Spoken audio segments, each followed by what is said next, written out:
Baik, kita mulai ya.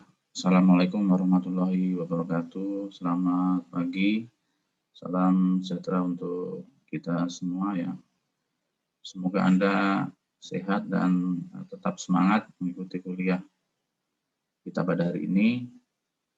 Dan untuk biasa saya membagikan recording ya atau rekaman. Mungkin silahkan Anda kalau mau merekam ya, baik itu audio maupun video, silakan saja. Mungkin tinggal teknisnya bagaimana merekam yang nanti bisa untuk diulang lagi. Dan pada pertemuan kali ini kita masih melanjutkan pertemuan kuliah pengurusan pengelolaan piutang negara yang sebelumnya sudah kita pelajari ya. Kalau untuk sebelumnya kita mempelajari tentang sejarah piutang negara dan PUPN, kita pada hari ini lebih memasuki lagi ke teknis pengurusan piutang negara yang dilakukan oleh PUPN. Sejarah dan pengurusan piutang negara oleh PUPN ini penting. Mengapa? Karena PUPN merupakan institusi awal untuk pengurusan piutang negara pada ketika saat itu masa darurat atau masa boleh dikata awal kemerdekaan, itu pengurusan piutang negara dilaksanakan secara sungguh-sungguh atau diamanatkan kepada PUPN atau Panitia Urusan Piutang Negara. Dan hingga kini juga masih dilakukan.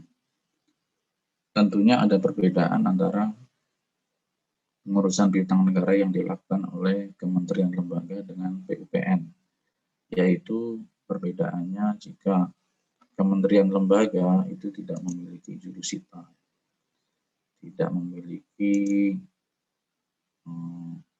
penilai, tidak memiliki pemeriksa piutang negara, tidak memiliki pejabat lelang ya. Tapi di PUPN itu semua ada. Nah, itu yang membedakan antara pengurusan pengelolaan oleh kementerian lembaga dengan PUPN, yang mana perangkatnya lebih lengkap ya, dan mungkin dari nuansa hukumnya juga lebih kuat ya.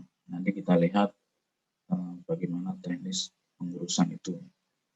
Dan pada hari ini kita mempelajari tentang panggilan yang dilakukan oleh PUPN atau KPKNL, kemudian pernyataan bersama, penetapan jumlah piutang negara, kemudian ada ketika terjadi pelunasan ya, kemudian apa itu biaya atau biaya administrasi pengurusan piutang negara PPN. Nanti kita lihat perbedaannya di bagaimana antara panggilan di kementerian lembaga dengan panggilan yang dilakukan oleh PUPN. Dan dengan pengurusan oleh kementerian lembaga itu sebenarnya merupakan tahap awal pengurusan piutang negara. Baru kemudian apabila memenuhi syarat-syarat tertentu, misalnya di atas 8 juta dan seterusnya, itu bisa dilakukan pengurusannya oleh PUPN. Nah, kita akan lihat bagaimana pengurusan itu dilakukan oleh PUPN atau KPKNL ya. Nah, perbedaannya jika pemanggilan dilakukan oleh Kementerian Lembaga atau KL itu biasanya menggunakan jeda yang katakanlah jeda itu terukur, misalnya satu bulan atau 10 hari ya, antara panggilan pertama ya, panggilan kedua, panggilan ketiga, katakanlah 1 bulan. Tapi kalau di PUPN itu pemanggilannya itu melalui jangka waktu yang patut dan layak. Nanti kita lihat yang dimaksud dengan patut dan layak itu seperti apa. KPKN melakukan panggilan kepada perorangan, yaitu baik itu debitur perorangan maupun yang berbentuk badan hukum. Jadi Misalnya katakanlah perorangan, yaitu tentunya nama orangnya. Kalau badan hukum, badan hukum PT itu dengan menyebutkan juga direksi. Dalam hal ini harus tepat ya, nama siapa direksinya. Jangan sampai direksinya adalah direksi yang tidak relevan. Jadi harus dipanggil direksi terakhir yang paling bertanggung jawab. Dalam hal ini adalah tercantum dalam pengangkatan direksi. Jadi tidak boleh salah memanggil pengurus atau direksi yang tidak tepat, katakan direksi yang sudah masa jabatannya sudah berakhir. Demikian juga bentuk yang lain, koperasi, yayasan sama, adalah pengurus-pengurus yang terakhir ya, tidak boleh ke pihak pengurus yang lama. Tentunya itu harus tepat.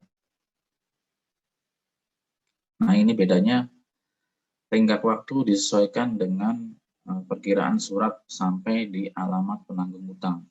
Seperti tadi saya jelaskan, kalau di kementerian lembaga itu kan jaraknya sudah pasti ya. Misalnya untuk panggilan pertama, panggilan kedua, katakanlah 1 bulan. Tapi kalau di PUPN atau KPKNL itu tidak seperti itu. Dia dilakukan pemanggilan tenggang waktu yang layak, ya. Yang pemanggilan yang patut dan layak. Misalnya itu KPKNL atau PUPN Jakarta ingin memanggil debitur atau penanggung utang yang berada di Bekasi. Jadi mungkin tenggang waktunya mungkin diberi waktu 1 minggu ya mungkin, atau 2 minggu, katakanlah seperti itu ya. Tapi kalau debiturnya berada di Surabaya, itu ada perbedaan untuk pemanggilan. Katakanlah mungkin yang di Surabaya itu dia lebih lama, misalnya katakanlah 3 minggu. Jadi di sini untuk patut dan layak tersebut dia disesuaikan dengan perkiraan antara pemanggilan dan dia akan datang ke PUPN KPKNL. Jadi bisa dimengerti ya perbedaannya di situ. Tadi memanggil debitur penanggung utang di Bekasi dengan di Surabaya. Kebetulan yang memanggil adalah dari pihak PUPN atau KPKN Jakarta. Jadi yang dimaksud patut dan layak ini waktunya, jeda waktunya, kemudian juga alamatnya juga jelas.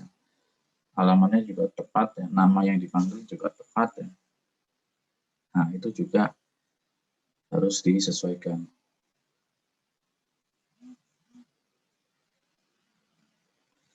Jadi dalam hal ini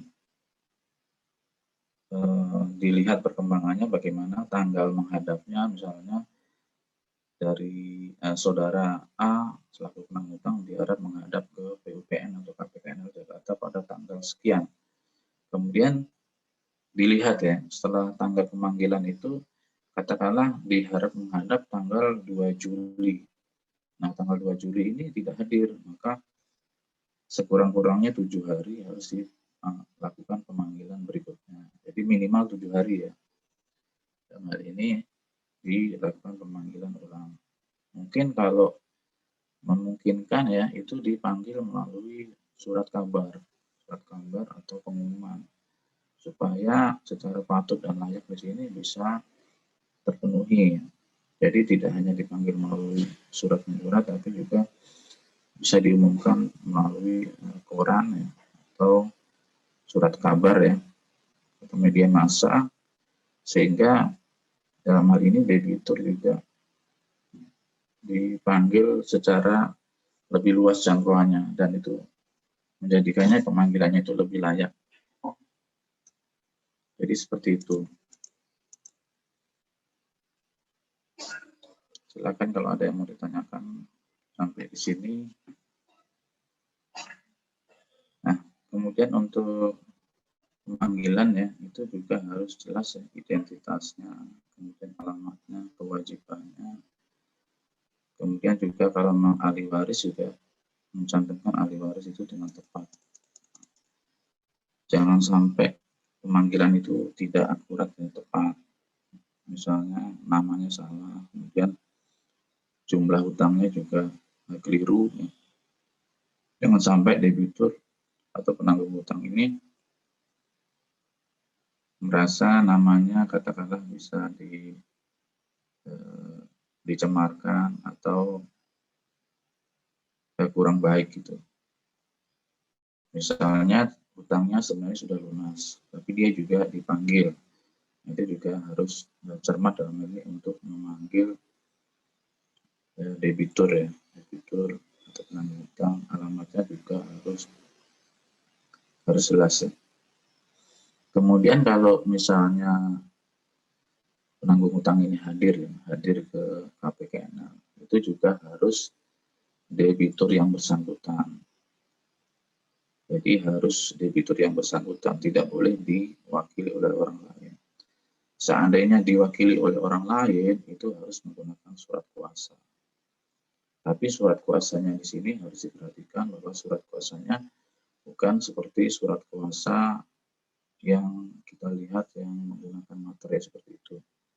Tapi merupakan surat kuasa yang dilegalisasi oleh notaris. Jadi merupakan surat kuasa khusus yang dilegalisasi oleh notaris ya. Pengecualian mungkin untuk usaha kecil ya, untuk usaha kecil menengah itu ada perlakuan khusus, mungkin surat kuasanya bisa ya, asalkan dengan mencantumkan katakanlah seperti fotokopi KTP ya, kemudian juga surat kuasa ya, materai cukup ya, yang diketahui kepala desa, lurah setempat ya. Itu untuk penanggung hutang UKM ya. Tentunya kalau UKM harus membuat surat kuasa legalisasi ke notaris, tentunya biayanya lebih mahal. Jadi mungkin di pengecualian, karena UKM sendiri sebelum menerima UKM kan mereka juga sudah diidentifikasi ya, sudah identitasnya sudah diperiksa dengan lebih baik. Sampai di sini ada yang mau ditanyakan?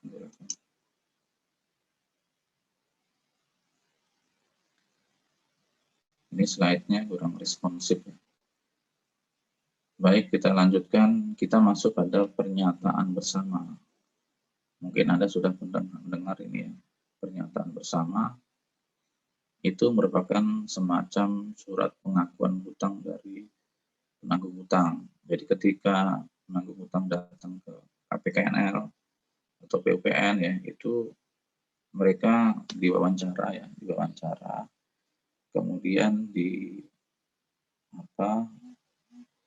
ditelusuri apakah betul hutangnya adalah sejumlah itu, memiliki hutang ya. Kemudian juga identitas dari penanggung hutang juga dimintakan, misalnya KTP. Ya. Kemudian ditanya juga tempat tinggalnya di mana. Ya. Kemudian wawancara tersebut juga mungkin diketahui mengapa hutangnya macet ya, dan seterusnya. Jadi dalam wawancara itu akan lebih terungkap ya, tentang hutang, latar belakang, dan seterusnya. Kemudian apabila penanggung hutang tersebut dia mengakui hutangnya atau merasa bahwa itu adalah jumlah hutangnya, maka menandatangani suatu dokumen yang disebut dengan pernyataan bersama. Nah, pernyataan bersama ini merupakan katakanlah dokumen atau surat pengakuan hutang.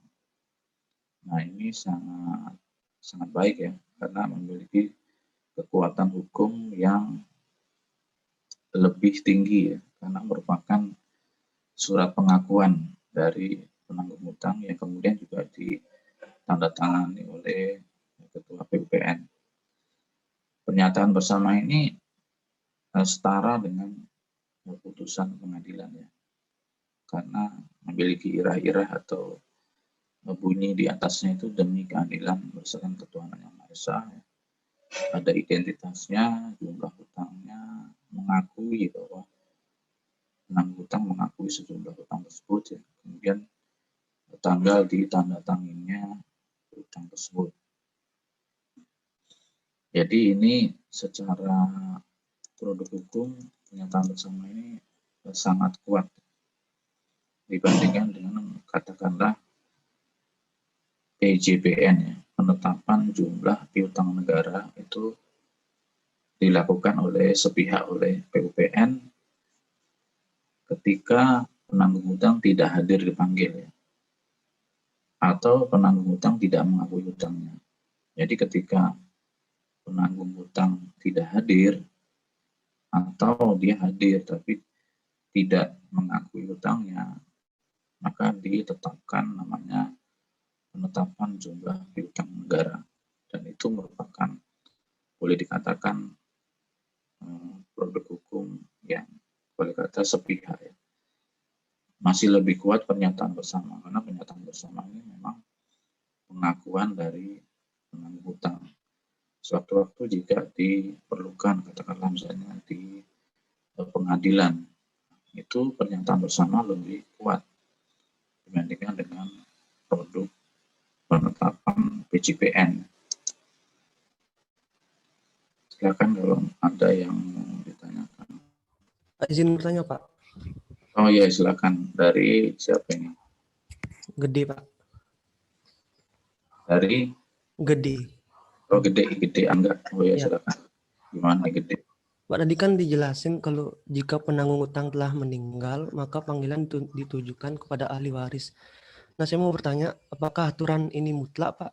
Bagaimana jika kalau penanggung utang itu semasa hidupnya mengkuasakan utang kepada pihak ketiga? Apakah jika penanggung utang tersebut meninggal, apakah tetap ditujukan ke ahli waris atau ke pihak ketiga tersebut? Iya, terima kasih Gede Angga ya. Jadi pertanyaannya bagus juga. Ini kan penanggung utang menguasakan kepada pihak lain atau pihak ketiga. Nah, ternyata penanggung utangnya meninggal. Nah, bagaimana gitu? Apakah ahli warisnya masih berhak atau tidak? Ya, tentunya ketika penanggung utang itu meninggal, maka surat kuasanya juga sudah gugur ya, sudah gugur. Artinya surat kuasa itu hanya berlaku ketika penanggung utang mengkuasakan, penanggung utang mengkuasakan. Jadi selama penanggung utang dia masih hidup. Tapi kalau penanggung utangnya sudah meninggal, maka itu surat kuasanya itu menjadi gugur ya, tidak berlaku. Dan itu nanti yang akan meneruskan adalah ahli waris. Ahli waris di sini juga ya ditentukan berdasarkan surat waris ya, surat keterangan waris yang mana berhak untuk melanjutkan piutang. Tapi dalam hal ini adalah piutang yang pribadi ya, piutang pribadi. Berbeda dengan piutang badan hukum ya. Kalau piutang badan hukum berbeda ya. Kalau piutang badan hukum kan diteruskan oleh direksi selanjutnya ya, katakanlah PT direksinya meninggal, gitu. Ini diteruskan oleh direksi sebelumnya. Kalau badan hukum kan juga hutangnya juga sebatas pada harta perusahaan ya. Tapi kalau hutang pribadi, dia hutangnya sampai ke harta pribadi penanggung hutang dan pribadi ahli waris ya. Jadi seterusnya. Jadi seperti itu ya, gitu ya. Baik, Pak, terima kasih, Pak. Kita lanjutkan. Jadi untuk pernyataan bersama tadi juga bisa dilanjutkan oleh ahli warisnya ya. Jadi dalam ini ahli warisnya datang, kemudian membuat pernyataan bersama. Tentunya mungkin ahli waris juga berdasarkan bukti-bukti, ya, bukti-bukti yang dimiliki. Katakanlah misalnya orang tuanya sudah pernah membayar atau mengangsur, ya, itu sebagai alat bukti bagi ahli waris. Ya. Untuk pernyataan bersama ini secara umum diberikan jangka waktu 12 bulan. Misalnya untuk katakanlah hutang 100 juta. Maka 100 juta ini dipecah untuk waktu 12 bulan. Jadi misalnya per bulannya berapa. Gitu. Jadi diberikan waktu paling lama 12 bulan untuk menyelesaikan. Tentunya ini memberikan kesempatan kepada debitur untuk berpikir atau mencari jalan keluar untuk tempo 1 tahun tersebut ya. Paling tidak kalau dia ada solusi, mungkin tidak sampai 1 tahun itu hutangnya bisa terselesaikan. Jadi secara aturan waktu yang diberikan itu jedanya itu sekitar 1 tahun ya, 1 tahun.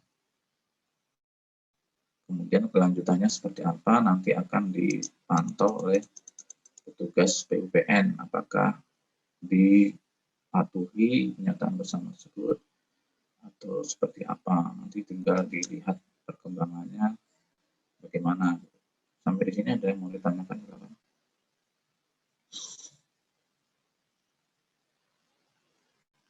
Kita masuk pada penetapan jumlah piutang negara ya. Seperti tadi yang saya terangkan tadi, ketika penanggung hutang hadir di KPKN itu kan diwawancara, dan ketika penanggung hutang mengakui jumlah hutangnya, maka dinyatakan menandatangani surat pernyataan bersama pengakuan hutang. Tapi kalau debitur atau penanggung hutang itu tidak mengakui hutangnya, ya, meskipun dia hadir, maka ditetapkan surat penetapan jumlah piutang negara yang dilakukan secara sepihak oleh PUPN.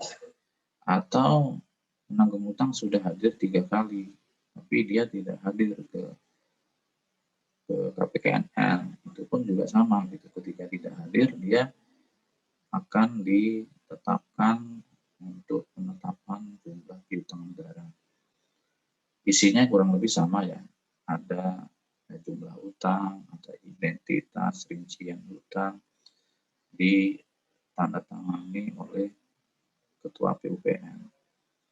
Tapi memang di sini kalau dibandingkan dengan pernyataan bersama ya, secara produk hukum, kualitas produk hukum dari pernyataan bersama itu lebih baik ya dibandingkan dengan penetapan jumlah piutang negara, karena pernyataan bersama itu merupakan pengakuan hutang yang dilakukan oleh penanggung hutang.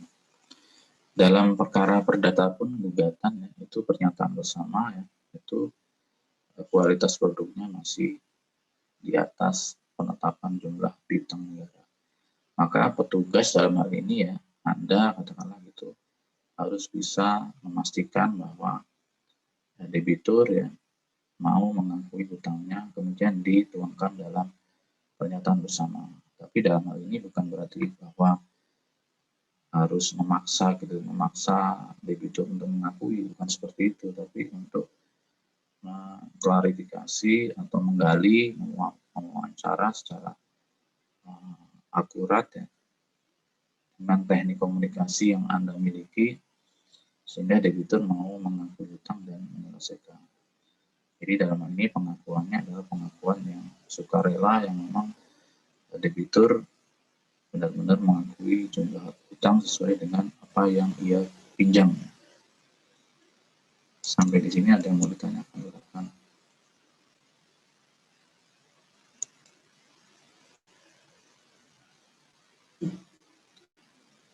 Nah, kita masuk ke namanya biaya PUPN ya. Biaya administrasi pengurusan piutang negara ya, BIAT PPN ya, merupakan PNBP atau pemasukan ke negara dari hasil pengurusan piutang negara. Sekali lagi, biaya administrasi merupakan PNBP hasil dari pengelolaan piutang negara, dan itu besarnya bisa beda-beda. Jadi ketika SP3N ya, surat penerimaan pengurusan piutang negara itu belum diterima, maka BIAT PPN-nya itu 0%. Tapi ketika sudah diterbitkan SP3N, maka dalam waktu 6 bulan itu BIAT PPN-nya adalah 1%. Tapi kalau sudah di atas 6 bulan, itu BIAT PPN-nya itu 10%. Kemudian juga ada lagi ketika ditarik oleh satker atau penyerah piutang itu 2,5%. Tapi kalau pengembalian itu adalah 0%. Pengembalian dengan penarikan berbeda ya. Kalau penarikan itu dia merupakan perkara yang aktif ya, yang diurus oleh PUPN. Kalau pengembalian itu boleh dikata mungkin berkas yang tidak memenuhi syarat. Katakanlah misalnya syaratnya tidak memenuhi untuk diserahkan ke PUPN ya. Nah itu 0%. Silakan kalau ada yang mau ditanyakan. Kemudian juga bisa jadi utang itu sudah lunas. Nah, ketika utang tersebut sudah lunas oleh KPKNL, maka bayaran secara tunai ya, melalui bendaharawan penerima maupun secara transfer rekening bendahara ya, itu melalui rekening bendahara. Biasanya kalau untuk nominal yang lebih besar ya, di atas 50 juta itu melalui transfer rekening. Tapi kalau nilai nominalnya kecil, ya di bawah 50 juta, katakanlah itu bisa tunai ke bendaharawan penerima KPKNL. Dan kemudian juga apabila penanggung hutang itu jumlah hutangnya menggunakan mata uang asing, ya itu menggunakan kurs tengah Bank Indonesia. Ada beberapa penyerah piutang atau penanggung hutang yang menggunakan mata uang asing seperti yang berasal dari Satker Kementerian Kehutanan atau mungkin dari Kementerian Pertambangan ya, sumber daya, kadang menggunakan mata uang asing. Dan ketika dilakukan pelunasan itu harus menggunakan Indonesia ya, kurs tengah Bank Indonesia. Jadi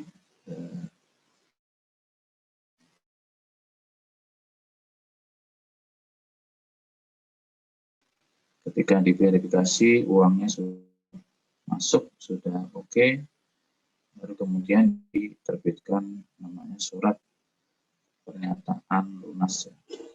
Surat pernyataan lunas kemudian diberikan kepada penanggung hutang. Demikian juga apabila penanggung hutang memiliki jaminan atau objek jaminan, maka di jaminan tersebut harus diroya ya, diroya. Dalam hal ini diroya adalah dibersihkan dari pembebanan untuk penjaminan. Karena kalau tidak diroya itu masih melekat untuk pembebanan itu, dia oleh penanggung hutang nanti dia tidak bisa dialihkan, tidak bisa dijual atau dialihkan, sehingga harus diroya atau dibersihkan ya, dibersihkan. Silahkan kalau mau ada yang ditanyakan. Izin bertanya Pak. Oh ya silakan, dari siapa ya? Kurs tengah BI itu konsepnya gimana Pak? Dari M Fadil ya, dari M Fadil. Ya ini bagus sekali nih dari M Fadil ya. Yang dimaksud kurs tengah itu seperti apa sih? Yang dimaksud kurs tengah ya. Kurs tengah itu ada di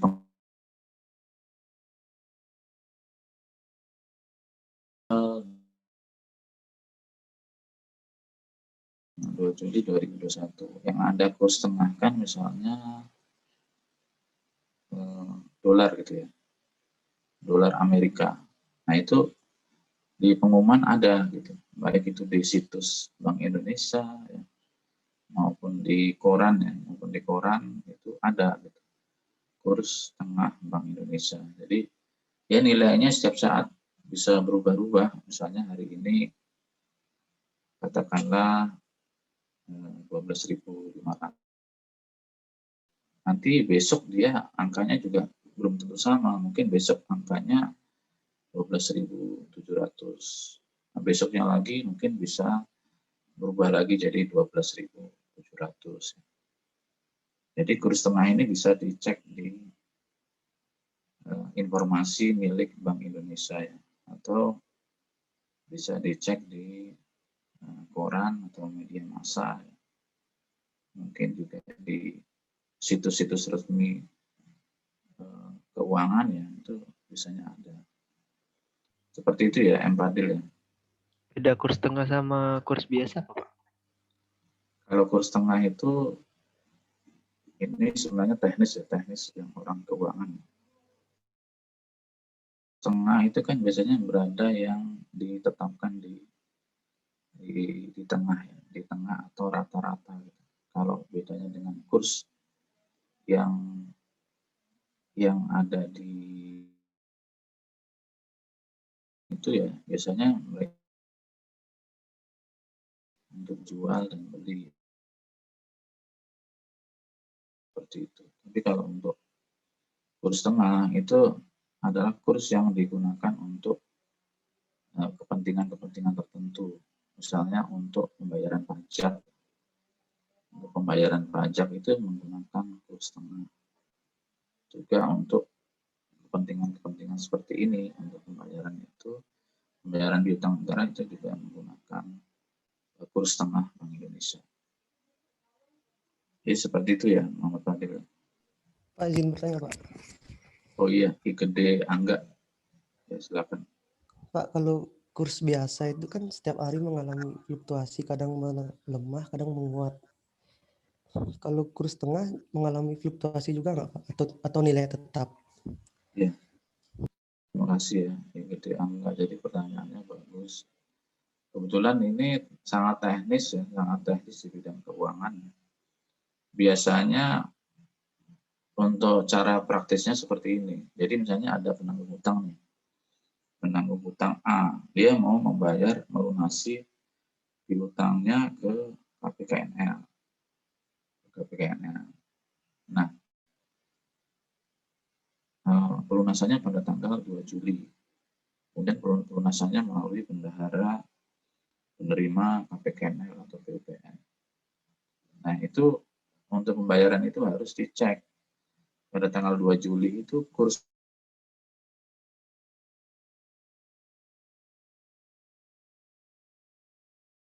nah itu ditentukan kurs tengah saat itu ya. Kalau untuk fluktuasinya biasanya dia berubah setiap hari ya. Jadi misalnya hari ini 12.100 atau berapapun ya. Dan besok itu sudah berubah gitu. Besok untuk hari esok dia juga sudah berubah. Jadi untuk pembayarannya tentunya kalau untuk kurs tengah ini berdasarkan kurs tengah hari ini tanggal 2 Juli. Tapi bukan berdasarkan kurs tengah tiap jam, itu bukan seperti itu ya. Tapi untuk kurs tengah hari ini. Nanti kalau kurs tengah tiap jam agak susah ya. Jadi mungkin ini agak teknis, jadi untuk gambarannya seperti itu. Pada hari ini, misalnya 2 Juli, tentunya jam kerja ya, jam kerja pelunasan ya. Pasti penanggung utang itu akan melunasi utangnya pada jam kerja. Jam kerja yaitu antara jam katakanlah setengah 8 sampai jam 5 sore ya. Paling kurang dia adalah kurs tengah pada jam kerja tersebut ya. Misalkan dia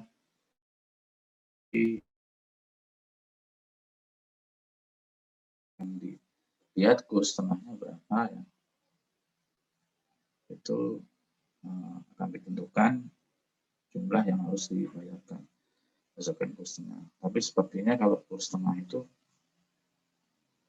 bukan kurs yang setiap detik atau setiap menit ya berubah-ubah, tidak seperti itu. Mungkin tinggal cek saja untuk kurs tengahnya pada jam 3 sore itu berapa. Jadi langsung dilakukan pelunasan. Baik, seperti itu ya. Makasih ya untuk pertanyaannya. Yang lain barangkali ada yang mau tanya lagi.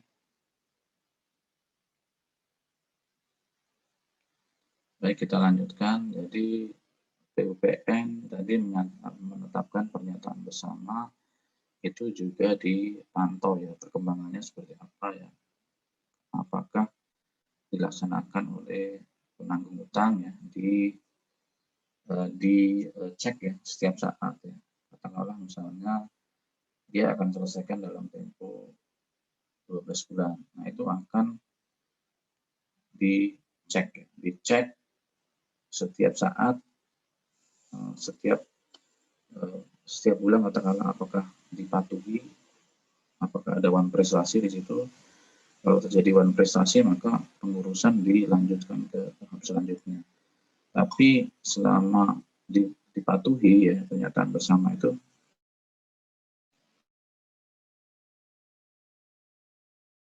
tahapannya dia sampai selesai 1 tahun. 1 tahun lunas baru ditindaklanjuti. Tapi kalau belum lunas mungkin ditindaklanjuti ke arah yang selanjutnya ya, misalnya penyitaan barang jaminan. Jadi gambaran pernyataan bersama seperti itu, dan pernyataan bersama ini memiliki kekuatan hukum yang kuat ya, bahkan setara mungkin dengan putusan pengadilan. Jadi kalau untuk sengketa ya, maka ini pernyataan bersama ini cukup efektif, bisa digunakan bukti bahwa penanggung utang sudah melakukan pengakuan utang melalui pernyataan bersama. Jadi kekuatan hukum dari pernyataan bersama ini cukup baik ya, kualitasnya cukup baik dibandingkan dengan penetapan jumlah piutang negara yang notabene mungkin katakanlah debitur di situ tidak mengakui. Nah, ini referensi yang Anda cek lagi ya, seperti biasa PMK 240, RTJ 6 yang nanti Anda pelajari.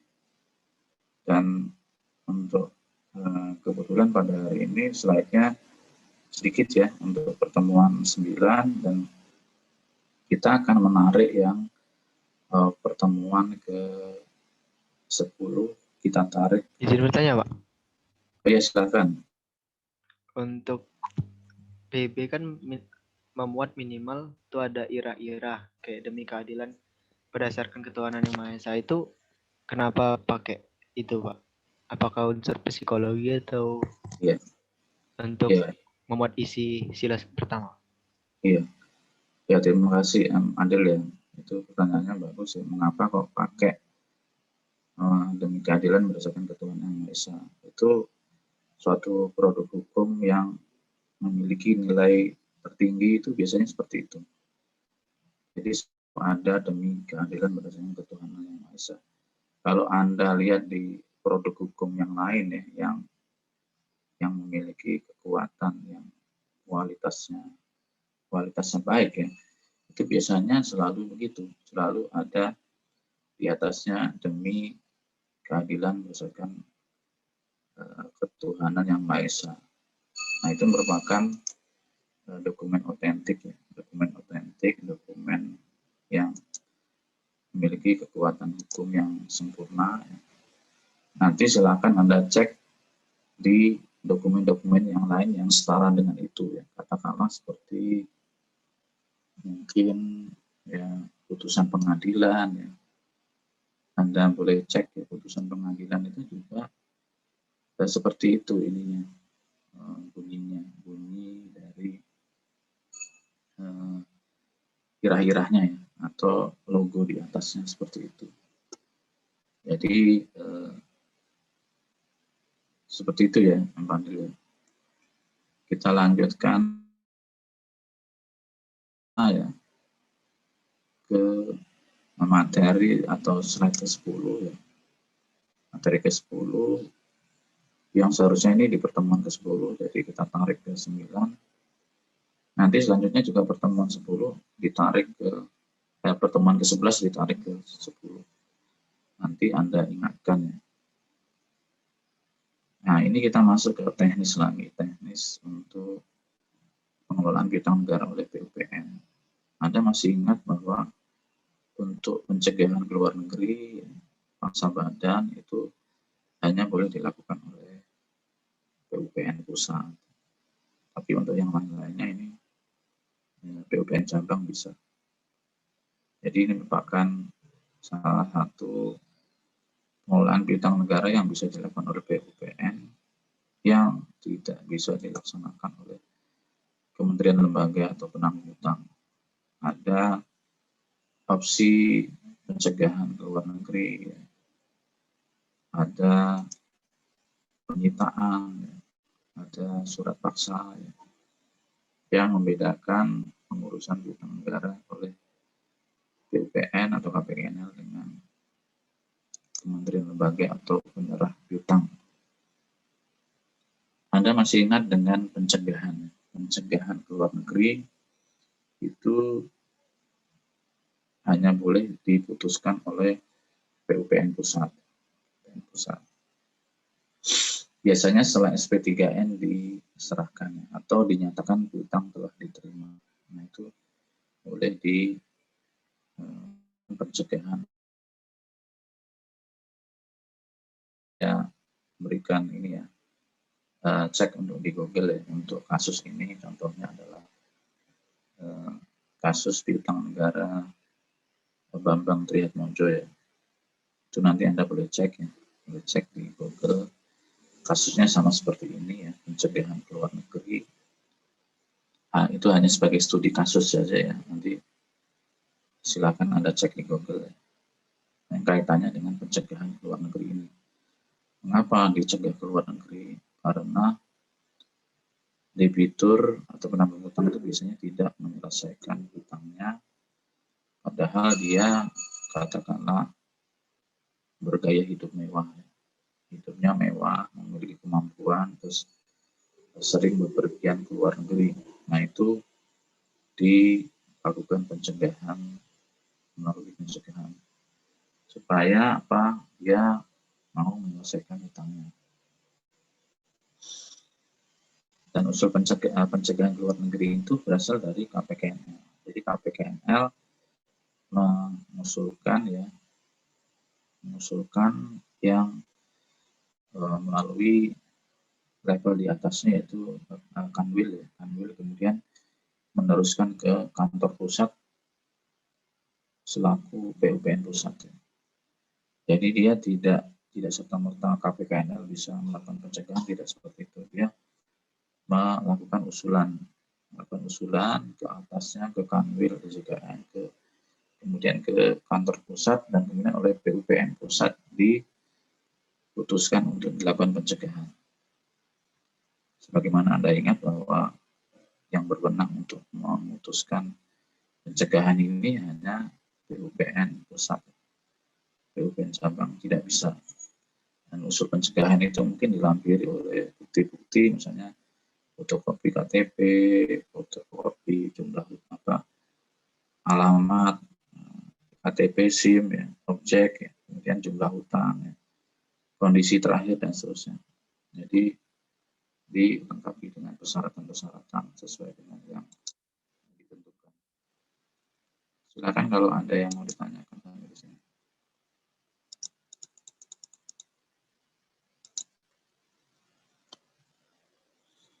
Yang bisa dicegah itu siapa aja?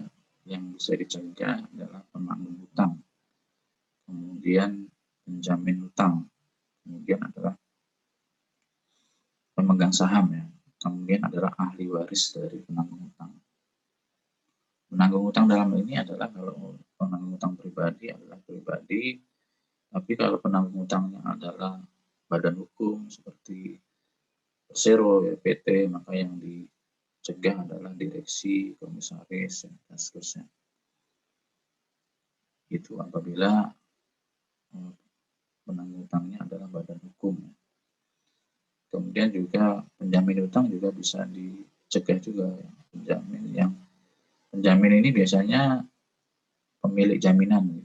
Jadi katakanlah ada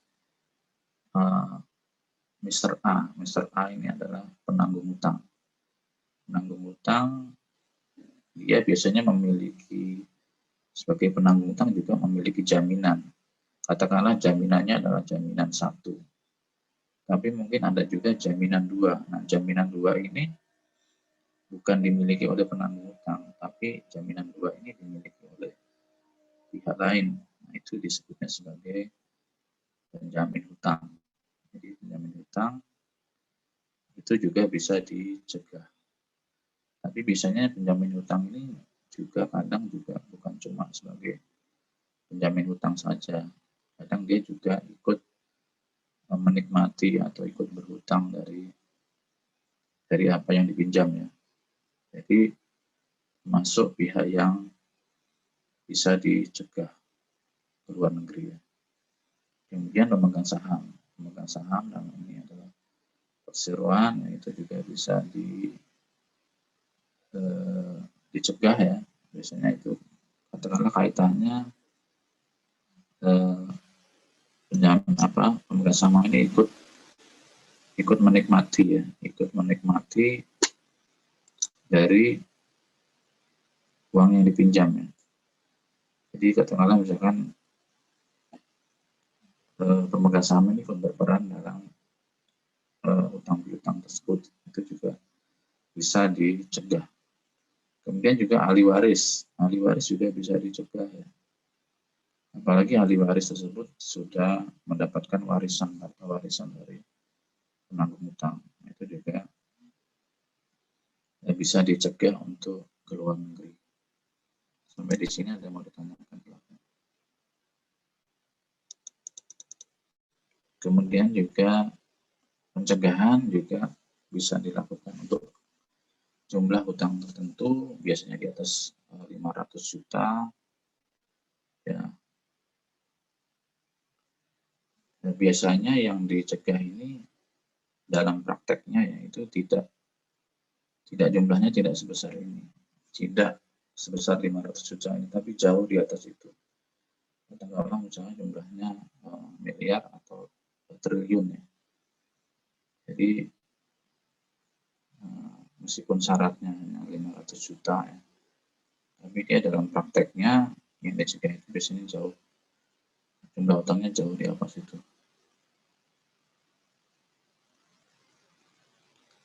Dan indikasi juga pencegahan untuk itikadnya kurang baik, misalnya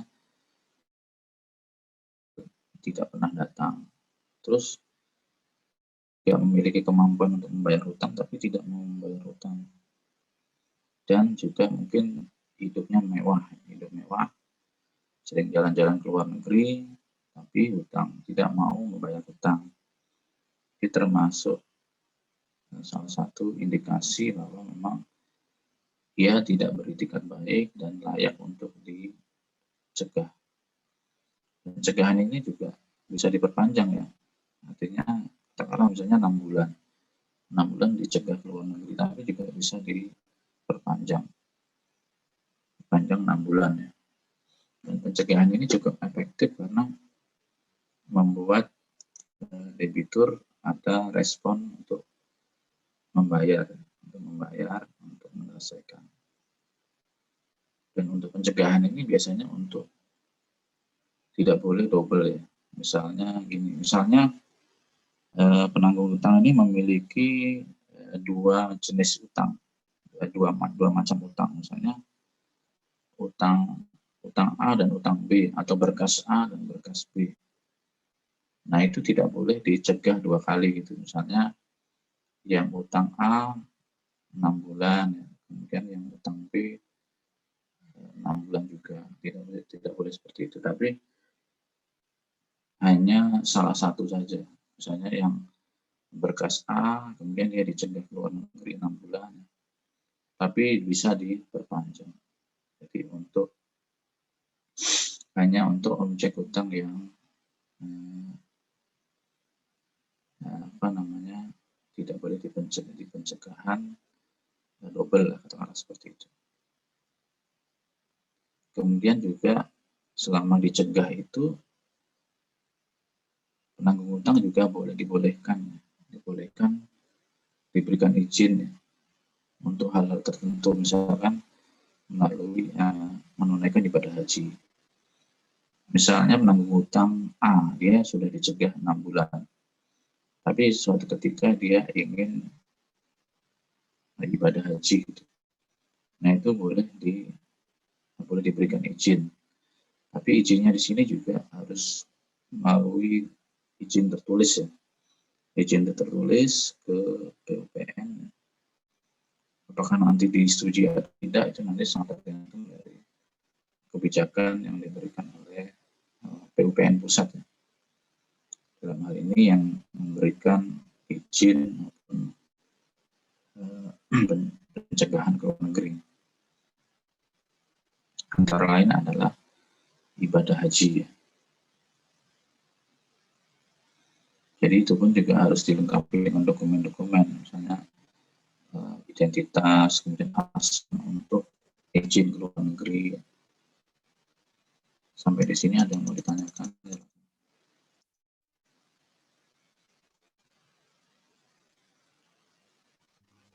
Kemudian Izin, juga, oh ya silakan, dari siapa ya? saya. Mana? Itu tadi kan ada boleh izin ke luar negeri, Pak. Jadi beda ya hukumnya sama dengan apa? Beda dengan pilot, Pak ya. Kalau pilot, apakah bisa juga begitu, Pak? Izin ke luar negeri.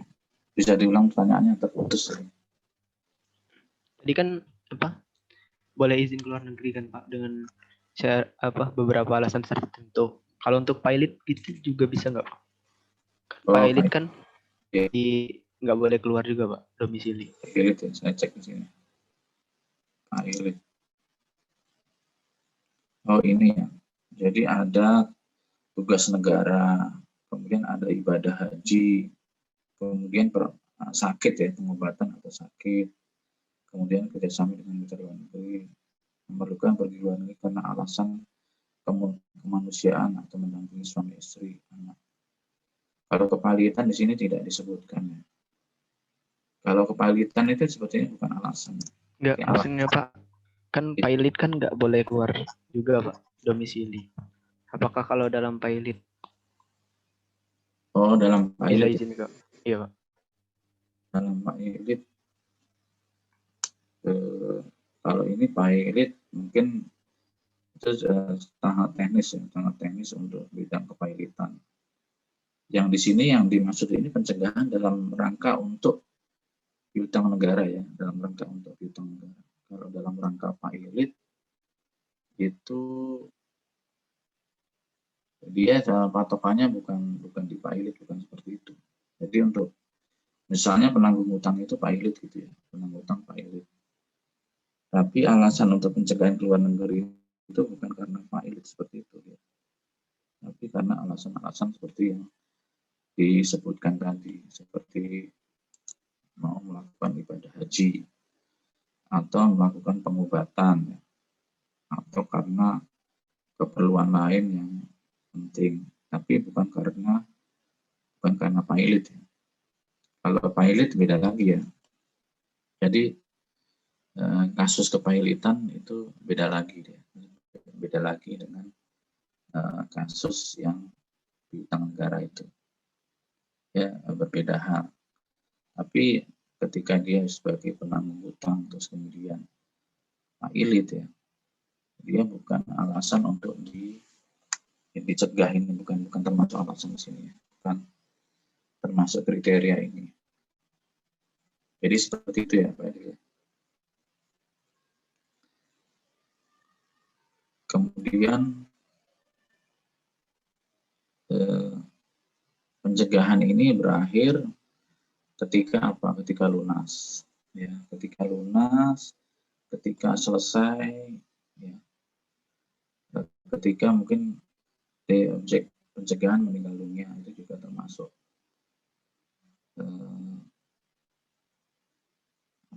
alasan-alasan pencegahan itu selesai. Ketika sudah lunas maka seharusnya pencegahan itu harus dicabut ya.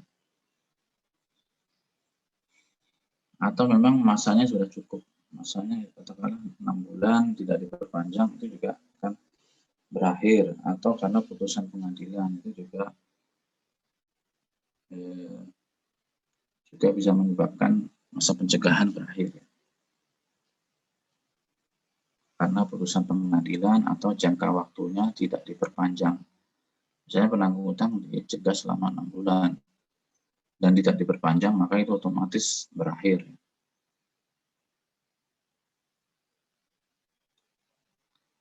Kemudian juga bisa, pencegahan ini juga bisa dicabut ya. Jadi misalnya penanggung utang itu dicegah ke luar negeri, baru jalan 1 bulan ya, belum 6 bulan, tiba-tiba ya keputusan tersebut dicabut. Itu juga bisa ya, dengan beberapa alasan ya. Itu antara lain seperti perubahan pengurusan. Pencabutan pencegahan atau masa pencegahan tidak diperpanjang dapat dilakukan dalam hal ini pencabutan seperti tadi di tengah-tengah bisa dicabut ya. Jadi misalkan 6 bulan tapi baru 1 bulan itu bisa dicabut ya. Tapi dalam hal ini tidak bisa dicabut dalam hal terdapat perubahan sesuai pengurusan ya, secara sah ya. Kemudian konsep pencegahan telah menunjukkan itikat baik. Maaf, ini yang dimaksud, ini slide-nya salah ya. Dapat dilakukan maksudnya. Maksudnya dapat dilakukan. Ini kalimatnya salah, tidak diperpanjang. Artinya di sini dapat dilakukan ya. Di slide-nya ini keliru ya. Pencabutan pencegahan itu dapat dilakukan. Baik, kita lanjutkan ya. Jadi pencabutan dilakukan ya, dalam hal-hal tertentu ya. Kebetulan ini slide-nya yang buat tim dosen ya. Jadi untuk pencabutan ini juga melalui prosedur ya, melalui usulan dilengkapi dokumen yang diperlukan.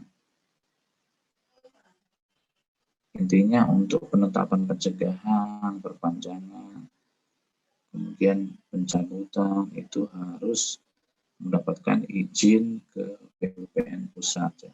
Meskipun dalam hal ini KPKNL dia mengusulkan melalui level di atasnya yaitu Kanwil, diteruskan ke pusat, kemudian ke PUPN pusat. Jadi baik itu pencegahan, perpanjangan, pencabutan, pemberian izin wilayah itu atas persetujuan PUPN pusat. Sampai di sini ada yang mau ditanyakan lagi, silakan. Izin bertanya, Pak. Bagian 5D, silakan. Gini, Pak, terhadap penanggung hutang itu kan telah diberikan izin untuk melakukan pergian ke luar negeri. Nah, gimana kalau tiba-tiba setelah diberikan izin itu si penanggung hutangnya itu melakukan penyelewengan? Apakah setelah diberikan izin itu ada pengawasan atau gimana, Pak? Ya. Terima kasih, Pak. Terima kasih ya, 5D. Pertanyaannya bagus. Kalau dia misalkan diberi izin, katakanlah berobat ke luar negeri gitu. Sudah diberi izin penanggung hutang, tiba-tiba penanggung hutang itu dia menyalahgunakan amanah, misalnya dia tidak balik lah, atau katakanlah kabur gitu ya. Nah, itu kebetulan ada di pembahasan slide berikutnya. Jadi di setelah slide ini dia ada pembahasan, itu termasuk penanggung hutang yang melarikan diri ya, melarikan diri atau bukan prestasi ya, yaitu tentunya akan termasuk dari yang katakanlah wan prestasi atau menyalahgunakan amanah. Dan tentunya kalau kondisi seperti itu memang ada pengawasan ya, ada pengawasan, dan itu sebagai salah satu indikasi bahwa itikadnya memang tidak baik ya. Jadi penanggung hutang tersebut tidak baik atau kabur. Dan nanti untuk pengurusan selanjutnya mungkin boleh dikata kalau dia izin lagi seperti itu dia tidak akan diberikan izin. Bahkan mungkin lebih lanjut dia bisa dilaksanakan paksa badan atau giseling paksa badan. Jadi jadi untuk pengelolaan piutang negara ini juga sangat memperhatikan karakter. Kalau karakternya seperti itu, ya termasuk karakter penanggung hutang yang itikadnya kurang baik. Tapi kalau debitur dia amanah, ya, jadi penanggung hutang itu amanah, hadir, ya, dipanggil hadir, kemudian diberi izin, dia menggunakan waktunya, misalkan 2 minggu, dia juga 2 minggu, kemudian dia juga membayar cicilan, nah, itu termasuk penanggung hutang yang itikadnya baik. Itu juga bisa menjadi pertimbangan ya untuk proses pengurusan piutang negara selanjutnya. Itu seperti itu ya, Nimade ya. Baik, terima kasih Pak. Ada yang lain mungkin, ada yang mau bertanya? Izin Pak, Oh ya, dari Chandra Maulana. untuk memastikan si debitur itu tidak keluar negeri itu biasanya gimana ya Pak? Wajib lapor atau gimana Pak? Oh, maksudnya ini sudah dicegah gitu? Sudah Iya, Pak. dicegah? Iya. Oh, ya. Untuk dia sudah dicegah ya, ketika sudah dicegah itu maka akan diblokir di Dirjen Imigrasi ya. Misalnya kalau sudah diblokir, dia tidak bisa keluar negeri. Ketika di bandara dia langsung namanya langsung ke blok, tidak bisa keluar. Dan untuk mengetahui bahwa penanggung hutang ini sering jalan-jalan ke luar negeri, misalnya dia bergaya hidup mewah dan sering jalan-jalan ke luar negeri. Nah, itu dia ditelusuri melalui catatan perjalanan ke luar negeri. Jadi di PUPN itu ada namanya pemeriksa piutang negara. Nah, pemeriksa piutang negara ini nanti akan melihat di catatan katakanlah Dirjen Imigrasi atau mungkin agen pesawat mungkin ya, atau mungkin meneliti ke gaya hidup dia di keseharian, misalnya diteliti bahwa dia memang selama di Indonesia ya hidupnya hidup mewah atau nah, itu bisa melalui pemeriksaan piutang negara itu bisa diketahui, bisa terbaca melalui dia berada di mana ya. Misalnya dia ya, di sosial media dia sering tampil ya, sedang di tempat-tempat tertentu yang terkenal mewah, dan itu seharusnya dia bisa membayar hutang. Jadi di situ akan terlihat dari investigasi pemeriksa piutang negara itu akan terlihat. Jadi seperti itu ya. Baik, Pak. Terima kasih. Masuk pada teknis surat paksa.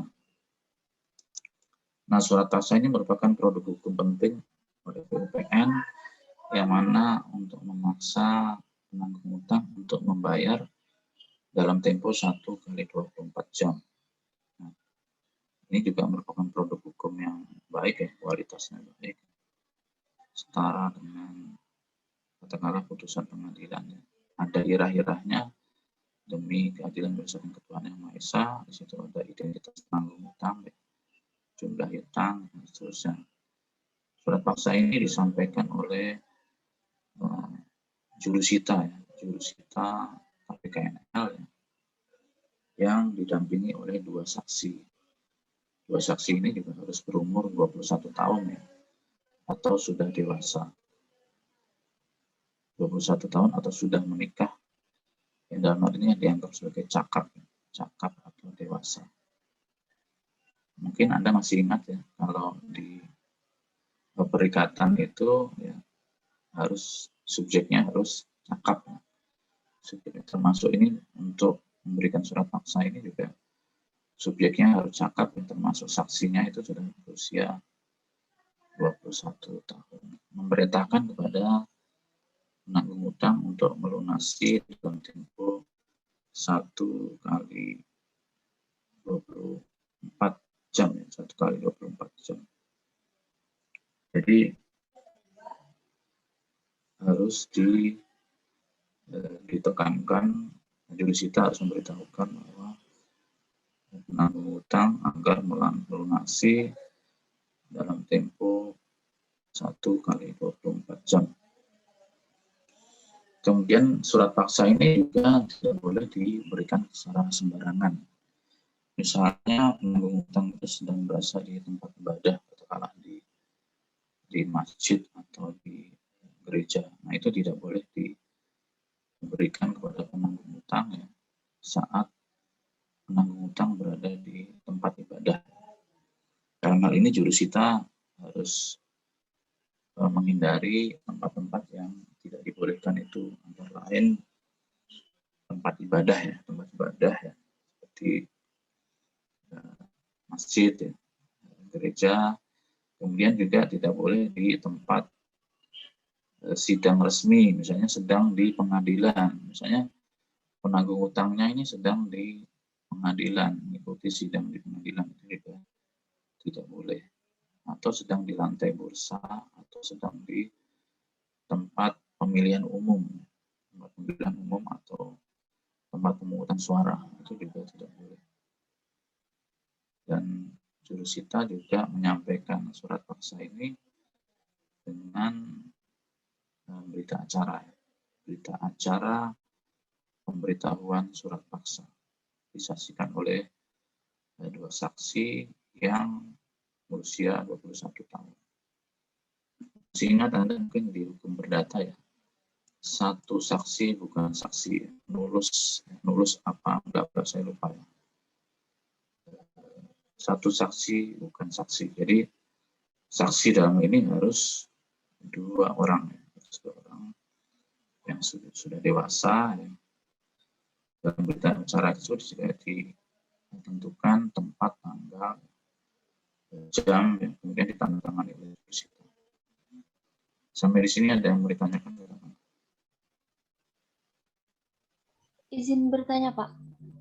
Oh ya, daerah Silpang. Ya, yang mengenai tadi si penanggung hutang yang kabur itu, Pak. Misalnya dia tuh kabur, bisa nggak kita kerjasama sama pihak keamanan negara lain? Apakah negara lain akan mau membantu, walaupun misalnya nggak ada hubungan sama negara dia gitu, Pak? Terima kasih. Ya, terima kasih. Daerah Silpang ini pertanyaannya unik juga nih. Kalau dia penanggung hutang kabur ke luar negeri, nggak balik-balik, bagaimana gitu? Apa bisa ditangkap atau seperti apa? Nah, ini juga menimbulkan hal yang sulit juga ya untuk KPKNL atau PUPN ketika dia kabur. Nah, itu kan juga memerlukan biaya yang harus dikeluarkan untuk itu ya. Nah, tentunya juga tidak mudah kalau misalkan ke negara-negara yang tidak ada perjanjian ekstradisi ya, seperti misalnya Singapura ya, itu juga agak sulit ya, bagaimana untuk menarik penanggung hutang itu ke ulang lagi ya.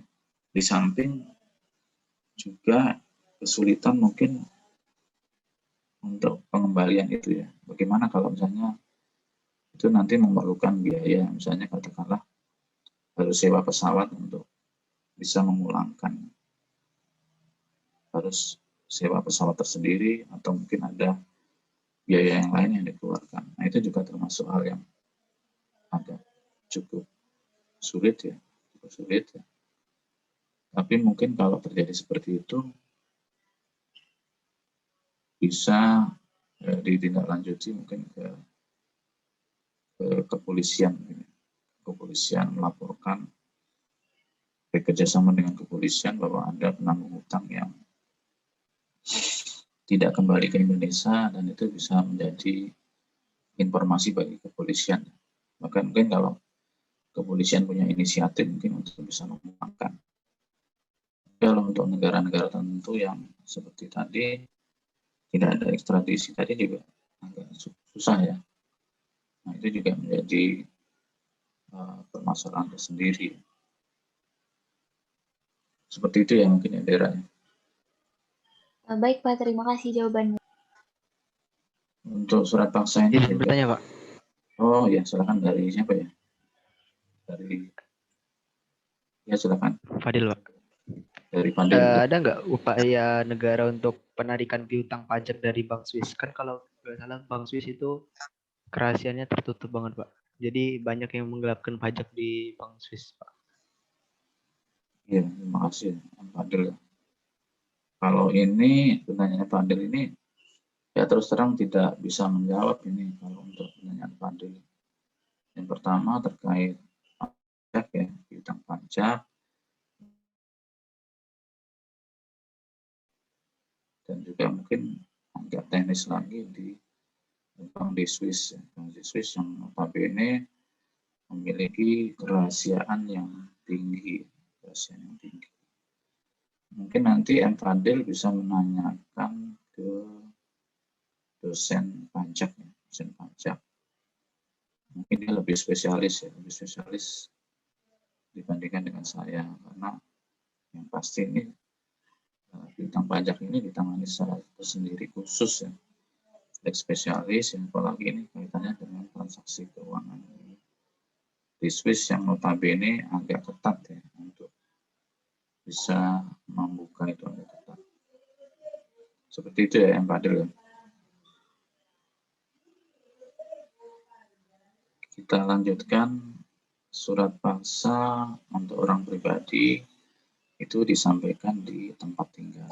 Jadi pada prinsipnya untuk surat paksa itu khususnya untuk yang pribadi ya, itu diberikan ke tempat tinggal atau bisa juga di tempat yang memungkinkan yang tepat, yang di kantornya tapi di kantornya yang tertutup yang nyaman buat penanggung hutang. Artinya di sini penanggung hutang tidak merasa harga dirinya menjadi kurang. Kemudian juga bisa juga bertemu di KPKNL. Misalnya penanggung hutang keberatan nih, jangan di rumah deh, saya datang aja ke KPKNL. Nah itu juga boleh datang ke KPKNL. Ini mungkin penanggung hutang merasa malu kalau misalkan disampaikan di rumahnya atau di kantornya, itu juga dibolehkan datang ke KPKNL. Kemudian juga terpaksa juga diberikan, kalau misalkan dia ahli waris, dia diberikan ke salah satu ahli waris ya, bukan ke semua ahli waris. Misalnya ahli warisnya itu ada 5. Nah itu bukan berarti 5-5-nya diberitahu, bukan seperti itu. Tapi salah satu saja, salah satu ahli waris. Kemudian kalau dia penanggung hutangnya dalam bentuk badan hukum PT, tentunya ya diberikan kepada direksi, komisaris di tempat kantor ya, kantor atau tempat yang memungkinkan ya. Kemudian juga koperasi, yayasan, CP sama ya, di tempat-tempat yang layak, yang memungkinkan, di kantornya tertutup ya. Artinya di sini untuk menjaga supaya penanggung hutang itu merasa tidak diintimidasi atau dipermalukan ya. Jadi harus memilih tempat-tempat yang tepat. Tidak boleh tadi seperti yang disebutkan tadi di tempat ibadah, dia lagi sholat atau lagi mengaji ya tiba-tiba diberikan surat paksa, itu tidak boleh di tempat-tempat seperti itu. Sampai di sini ada yang ditanyakan. Surat paksa juga bisa ditempel di kantor kelurahan. Misalnya memang penanggung hutang ini tidak bisa ditemui sudah beberapa kali, itu bisa ditempel ke kantor kelurahan, juga bisa meminta bantuan kepada Pak Lurah atau Pak Kepala Desa untuk memberitahukan kepada yang bersangkutan. Bisa juga dalam ini dititipkan melalui balai harta peninggalan ya. Kalau memang tidak diketahui ahli warisnya. Jadi penanggung hutang ini tidak memiliki ahli waris itu bisa diberitahukan melalui balai harta peninggalan. Kalau misalkan penanggung hutang itu dalam likuidasi, misalnya PT-nya dalam likuidasi, itu juga bisa diberitahukan melalui tim pemberes atau tim likuidator. Bisa juga diberikan kepada kuasanya, kuasa yang telah mendapatkan kuasa dan legalisasi dari notaris. Kemudian surat paksa juga bisa ditempel di KPKNL. Di KPKNL, ditempelkan di KPKNL itu juga bisa.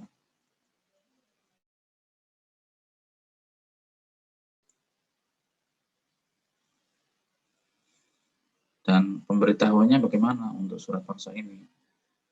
Misalnya surat paksa itu alamatnya di Bekasi, sedangkan KPKNL di Jakarta. Itu cara teknis pemberitahuannya, jurusita bisa menyampaikan langsung ke Bekasi jika KPKNL ada di Jakarta dan penanggung hutangnya di Bekasi. Tapi bagaimana jika penanggung hutangnya di Surabaya? Nah, itu beda lagi. Jika penanggung hutangnya di Surabaya, maka surat paksa itu dilakukan oleh jurusita yang berada di Surabaya. Artinya di sini melalui perbantuan jurusita yang di Surabaya. Tapi kalau alamatnya dari Jakarta ke Bekasi saja itu boleh disampaikan langsung ya. Bisa juga ini pengadilan dalam proses pilot ya, itu juga bisa disampaikan melalui lembaga terkait ya. Itu bisa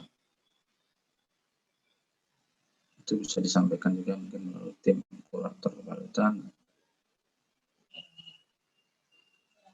Tapi dengan dalam hal ini memperhatikan kepalitan di sini dalam arti ya, surat paksa disampaikan mungkin melalui kuratornya, kurator kepalitan.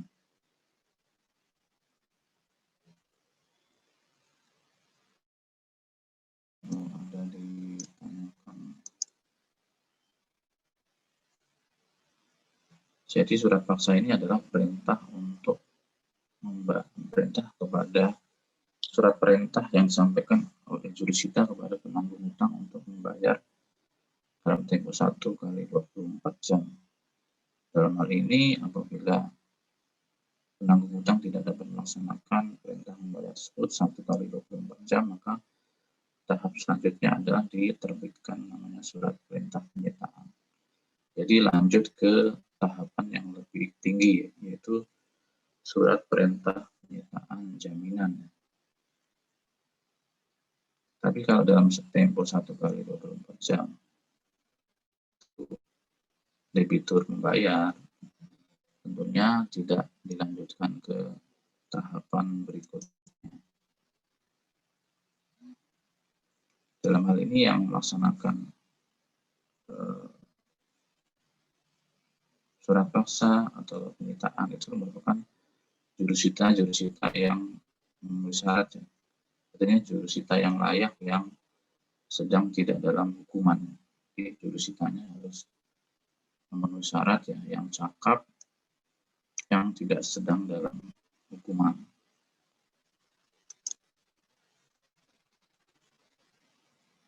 Jadi penyitaan di sini dilakukan terhadap barang jaminan. Itu boleh juga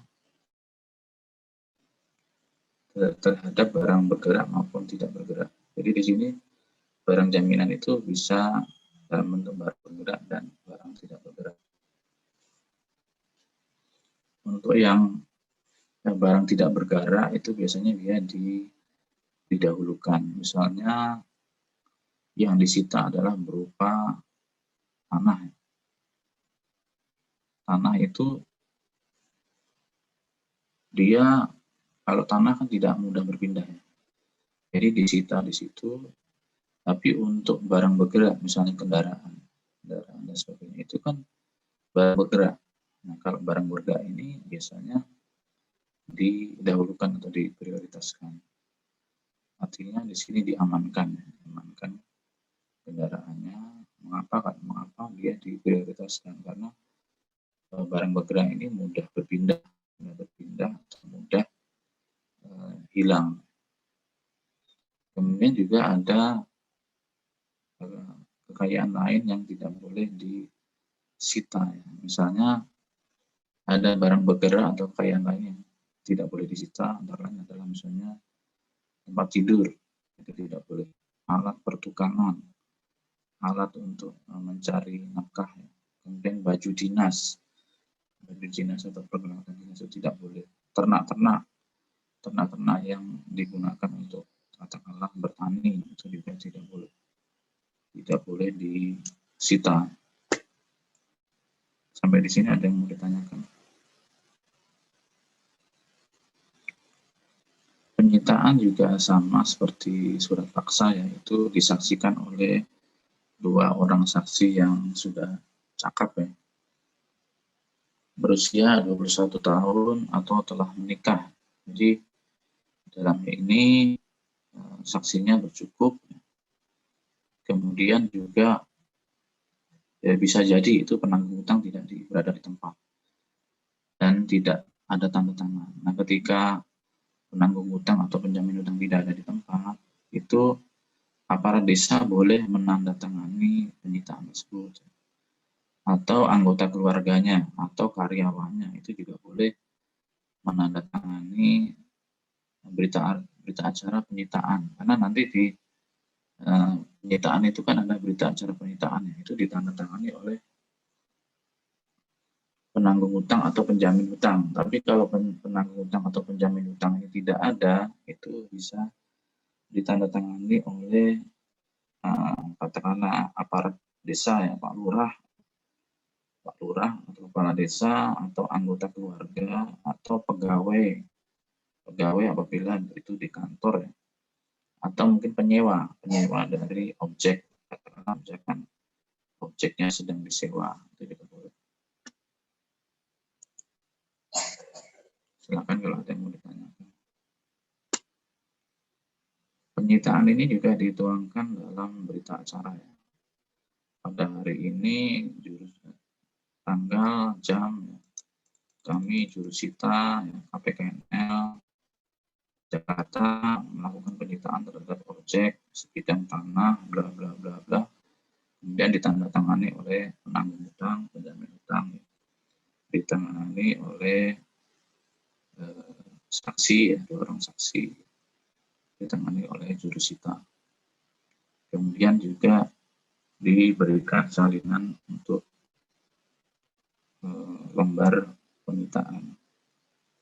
Kemudian juga kalau diperlukan ditempel papan pengumuman ditempel papan pengumuman bahwa barang ini disita untuk negara. Jadi seperti itu teknis dari penyitaan.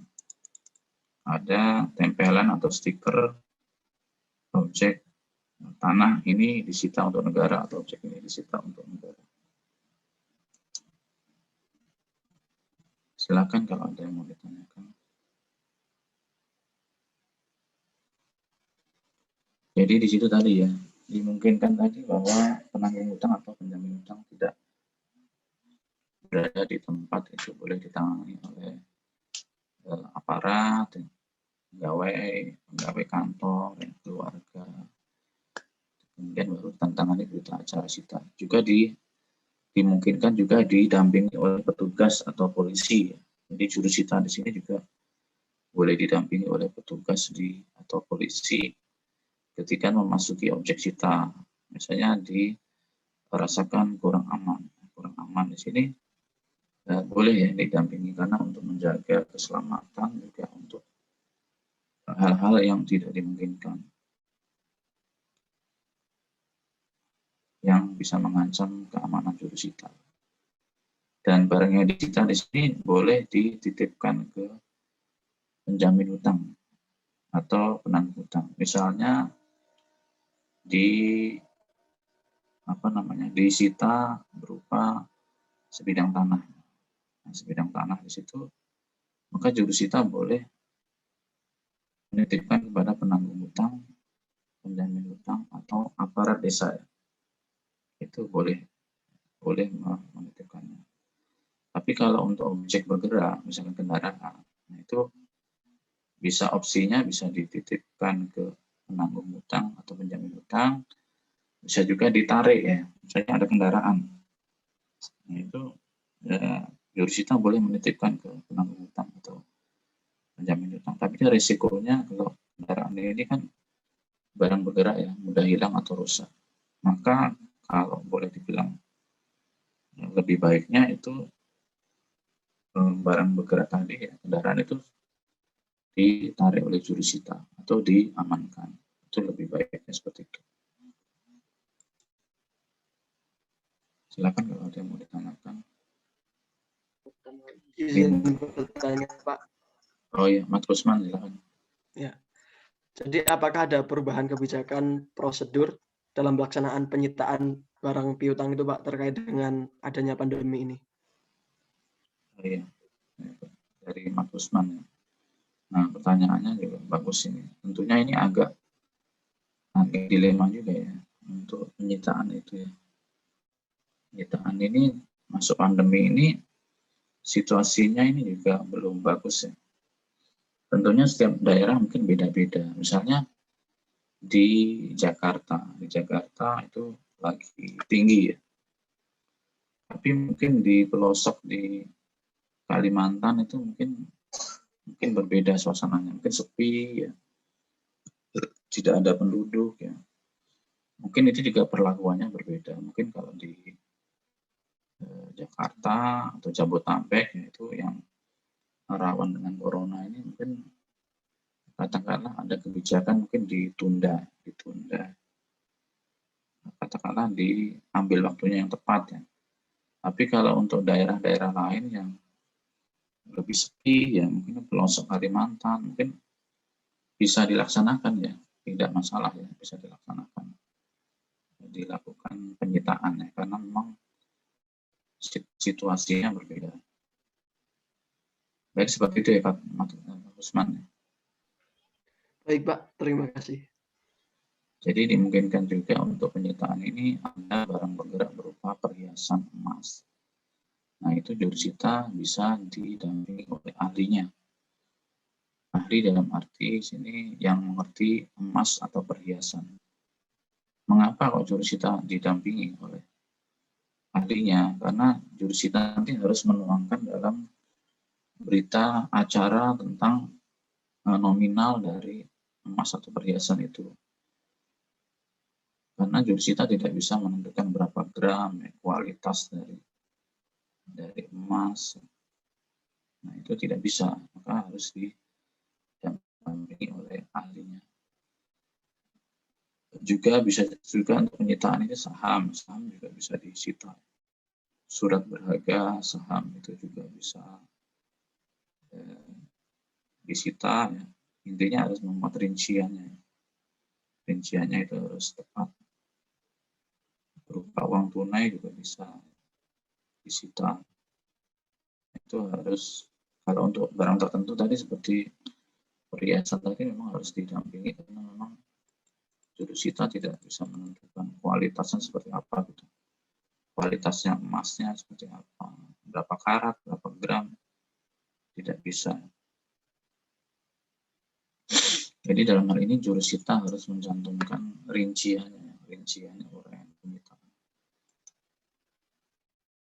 Sampai di sini ada yang bertanyakan, silakan. Untuk penyitaan ini sama ya dengan surat paksa ya. Teknik penyitaan, misalnya yang disita itu di daerah Bekasi, sedangkan KPKNL-nya berada di Jakarta. Nah itu kan masih dekat tuh. Nah itu penyitaan boleh dilakukan oleh jurusita Jakarta. Tapi kalau sudah sangat jauh, misalnya ke Surabaya gitu ya. Nah itu penyitaannya juga dilakukan oleh jurusita yang berada di Surabaya. Ya. Jadi seperti itu, teknisnya sama dengan penyampaian surat paksa, sesuai dengan wilayahnya. Wilayahnya kalau dekat mungkin bisa dilakukan, tapi kalau sudah jauh mungkin dilakukan oleh jurusita yang berada di lokasi. Untuk barang yang disita ini juga tidak boleh dilakukan terhadap objek yang sudah disita oleh pajak ya. Objek yang disita oleh pengadilan itu tidak boleh ya. Jadi harus dipastikan bahwa objek tersebut belum disita oleh pengadilan, belum disita oleh pajak ya. Karena tidak boleh dilakukan sita double atau sita berulang. Di dalam penyitaan itu juga ada berita acara ya. Berita acara layaknya surat paksa ya, yang ditandatangani oleh jurusita dan seterusnya. Silakan kalau ada yang bertanya. Jadi di sini awal mula dari surat penyitaan itu adalah dari surat paksa yang tidak dipenuhi ya, maka dilanjutkan ke penyitaan. Tapi kemudian objek yang sudah disita tadi juga bisa diangkat sitanya ya. Misalnya ada sebidang tanah ya, sebidang tanah sudah dilakukan penyitaan. Maka itu juga bisa diangkat sitanya apabila telah terjadi lunas. Ketika lunas itu maka harus dilakukan pengangkatan penyitaan. Mengapa dilakukan pengangkatan penyitaan? Karena itu secara hukum dia melekat ya. Jadi nanti oleh penanggung hutang itu tidak bisa dijual ya. Tidak bisa dijual kalau belum diangkat sitanya karena masih melekat. Di situ melekat ada yang dalam sitaan. Jadi harus diangkat sitanya terlebih dahulu, baru kemudian objek tersebut menjadi bersih atau clear ya, clear bahwa sudah diroya atau bersih dan sudah diangkat sitanya. Baik, kita masuk ke, ada yang mau ditanyakan sampai di sini? Kita masuk ke paksa badan. Nah, ini penting. Paksa badan atau giseling ya. Paksa badan atau giseling ini adalah mengekang kebebasan penanggung hutang dengan menempatkan pada ruang tertentu. Kalau udah boleh dibilang di dalam sel atau tahanan kebebasan. Jadi ini termasuk hal yang sulit dilakukan. Mengapa sulit? Karena KPKNL atau BPN harus menyediakan tempatnya itu, tempat tahanan tersebut, dan juga harus menyediakan katakanlah makanan, kebutuhan hidupnya, kesehatannya. Nah, ini yang sulit dilakukan ya. Mengapa paksa badan ini sulit dilakukan? Karena seperti itu. Kalau paksa badan itu sudah sering dilakukan, tapi kalau maksudnya pencegahan ya. Kalau pencegahan itu sering dilakukan, tapi kalau paksa badan ini boleh dikata sangat-sangat jarang dilakukan. Nah, siapa saja yang boleh dilakukan paksa badan? Yaitu penanggung hutang, penjamin hutang, pemegang saham, kemudian ahli waris yang sudah menerima warisan. Jadi ini merupakan pihak-pihak yang boleh dipaksa badan. Seperti pihak-pihak yang dilakukan pencegahan ya. Ini sama ya. Penanggung hutang, penjamin hutang, pemegang saham, kemudian ahli waris yang sudah menerima warisan. Sampai di sini ada yang mau ditanyakan?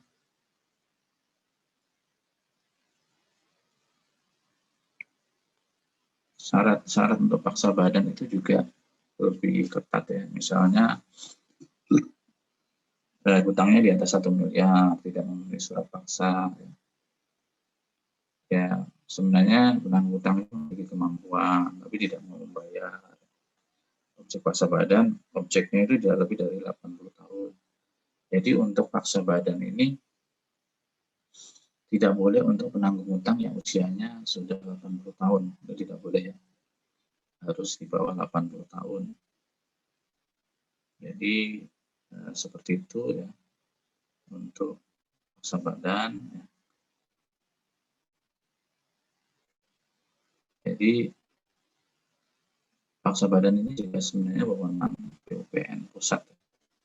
PUPN pusat. Sementara itu KPKNL hanya meneruskan ya PUPN apa KPKNL atau PUPN cabang hanya meneruskan. Ya. Ini juga biasanya ada pertimbangan ya untuk bisa paksa badan ini ada izin juga dari kejaksaan ya. Jadi cukup banyak nih syaratnya. Izin bertanya Pak. Oh iya Maksudnya silakan. barang jaminan tidak ada itu gimana Pak? Jaminannya udah habis misalnya gini. Bodong gitu Pak ya? Itu ya. Misalkan sebuah persero ya, sebuah persero kemudian dia apabila memiliki jaminan A dan jaminan B. Jaminan A dan jaminan B. Nah, jaminan A ini sudah dilelang, jaminan B sudah dilelang, sudah habis. Nah, itu kan cuma 2 itu, tapi hutangnya tidak lunas. Nah, itu artinya jaminannya sudah habis. Dia hanya memiliki sudah dijual, tapi tidak bisa menutup hutang. Itu berarti jaminannya habis. Ya. Penanggung hutang ini juga memiliki kemampuan, tapi dia tidak mau membayar. Sebenarnya kalau secara indikasi dia mampu membayar, tapi tidak mau lah katakanlah seperti itu. Baik itu utang pribadi maupun utang badan hukum ya. Jadi ini tidak terbatas pada utang pribadi, utang badan hukum juga bisa. Jadi jaminannya sudah habis. Seperti itu ya Pak Del. Tapi perintah paksa badan ini juga bisa ditangguhkan sih. Kalau penanggung hutang misalnya dia diterbitkan paksa badan, tiba-tiba dia membayar 50%, itu juga bisa menjadi pertimbangan. Oke lah, sudah membayar 50%, ditangguhkan ya, ditangguhkan perintah paksa badannya itu juga bisa. Artinya kalau dia membayar 50% ini merupakan penanggung hutang yang memiliki itikat baik, atau niat yang baik. Jadi itu mungkin diberikan kebijakan seperti itu. Paksa badan ini jangka waktunya juga 6 bulan ya, dan dapat diperpanjang. Jadi sama seperti pencegahan ke luar negeri. Ya. Untuk pemberitahuan paksa badan ini juga diberikan oleh jurusita dan 2 orang saksi, sama seperti layaknya perintah penyitaan dan seterusnya. Silakan kalau ada yang mau ditanyakan.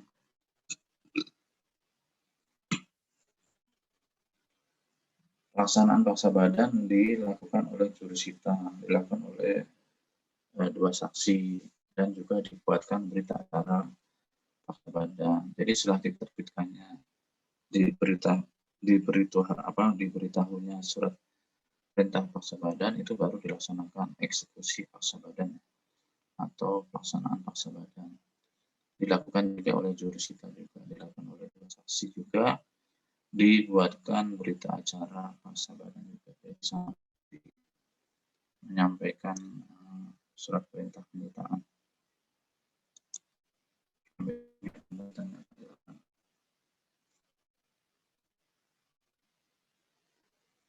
Jadi paksa badan sini menempatkan seseorang pada tempat tertentu ya, seperti sel atau tahanan. Nah, ini yang cukup menyulitkan juga bagi KPKNL, apakah memiliki tempat seperti itu. Jika tidak memiliki tempat seperti itu, bisa numpang di LP ya, lembaga pemasyarakatan atau hutang. Cuma di sini juga harus diingat ya, ada biaya untuk menghidupi penanggung hutang itu kalau dilakukan paksa badan. Nah, ini juga salah satu kendala yang harus dihadapi oleh KPKNL. Apakah tersedia dana untuk memberikan katakanlah fasilitas kesehatan dan makan untuk penanggung hutang dan tempat tahanan. Dan juga apakah dengan dipaksa badan itu juga efektif, apakah justru menimbulkan biaya. Dan itu juga salah satu pertimbangan bagi KPKNL jarang melaksanakan paksa badan. Jangan-jangan dengan paksa badan ini malah negara keluar biaya yang lebih banyak. Itu tidak bisa diberikan karena juga dia juga harus dapat fasilitas kesehatan, makan, ya. Juga misalnya juga bisa diberikan izin ya ke katakanlah mau menghadiri pernikahan anaknya, jadi wali nikah itu juga diberikan izin untuk paksa badan. Itu kan juga perlu fasilitas ya, fasilitas untuk menyediakan kendaraan, ya, menjemputnya dan seterusnya. Jadi jarang dilakukan. Harus menghitung biaya manfaatnya ya. Seberapa biaya manfaatnya. Juga itu diberikan izin keluar itu juga harus ada izin ya. Misalnya penanggung hutang itu mau izin ke wali nikah, mau menikahkan anaknya, itu juga harus mendapatkan izin tertulis.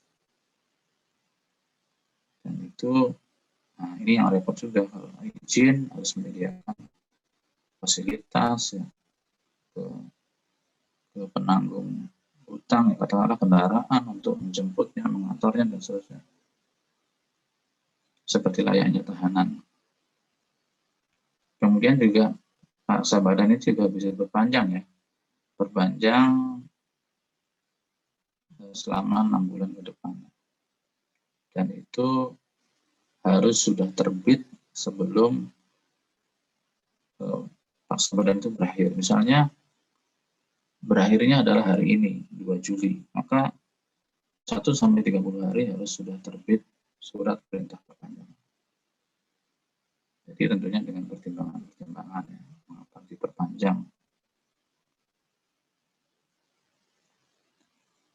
Perpanjangan ini juga diberitahukan ke penanggung hutang oleh jurusita, oleh saksi, dan seterusnya. Sampai di sini, silakan kalau ada yang bertanya.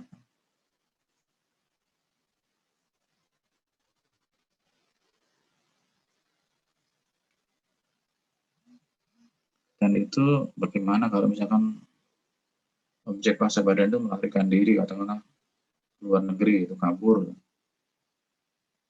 Nah itu waktu larinya itu juga tidak dihitung sebagai pencegahan. Misalnya kan maksudnya adalah paksa badan.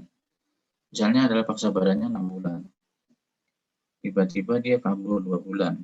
Kabur ke luar negeri 2 bulan. Nah, 2 bulannya itu tidak diperhitungkan sebagai paksa badan gitu. Jadi dia dianggap kaburnya itu bukan perhitungan dia menjalani paksa badan. Jadi dia dihitung kembali setelah dia menjalani paksa badan. Setelah dia tertangkap dan di sel lagi, baru dia dihitung lagi masanya gitu. Tapi masa kabur 2 bulan tadi dia tidak diperhitungkan. Kemudian juga paksa badan ini bisa dibatalkan oleh pengadilan oleh hal-hal tertentu ya.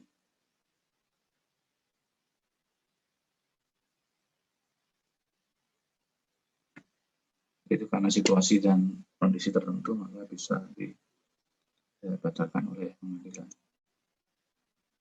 Silakan kalau ada yang mau ditanyakan. Nah, paksa badan ini juga harus dibebaskan kalau hutangnya sudah lunas, ya.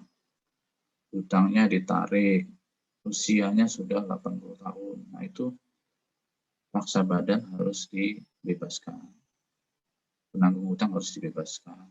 Ketika sudah lunas, ketika ditarik, ketika usianya sudah 80 tahun, ketika mengalami gangguan jiwa, ketika sudah selesai, katakanlah sudah 6 bulan selesai, maka harus dibebaskan.